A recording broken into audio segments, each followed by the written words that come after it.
প্রতিদিন কোথাও না কোথাও আগুনে পুড়ে যাচ্ছে আমাদের সম্পদ, আমাদের স্বপ্ন।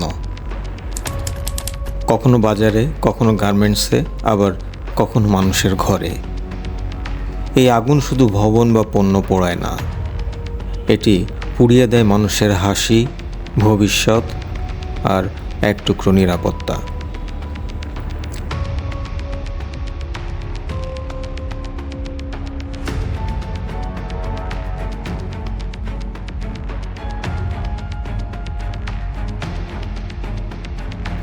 বাংলাদেশের সাম্প্রতিক সময়ে একের পর এক অগ্নিকাণ্ড আমাদের কাঁদাচ্ছে। শুধু ঢাকাতেই ঘটে গেছে শতাধিক অগ্নিকাণ্ড, ক্ষতি হয়েছে কোটি কোটি টাকার সম্পদ, যেখানে অনেক ছোট ব্যবসায়ী জীবনের সমস্ত সঞ্চয় হারিয়ে এখন পথে। একটা অগ্নিকাণ্ড মানে শুধু ভবন নয়, একটা পরিবার ধ্বংস।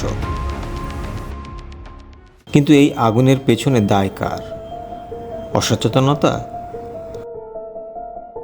নাকি অবহেলা?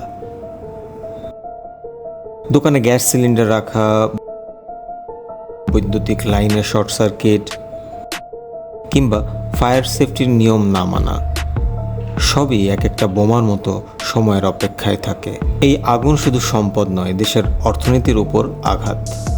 প্রতিটি আগুনে নষ্ট হয় পণ্য, রপ্তানি ব্যাহত হয়, বাড়ে বেকারত্ব আর বিনিয়োগকারীর আস্থা কমে যায়। আমরা যদি এখনই সচেতন না হই, তাহলে প্রতিটি বাজার, প্রতিটি ঘর হতে পারে পরবর্তী আগুনের খবর। এখন সময় পরিবর্তনের। ঘরে, দোকানে বা অফিসে ফায়ার এক্সটিংগুইশার রাখুন। বৈদ্যুতিক সংযোগগুলো নিয়মিত পরীক্ষা করুন। প্রশিক্ষণ নিন ফায়ার সেফটি বিষয়ে এবং প্রতিবেশীকেও সচেতন করুন।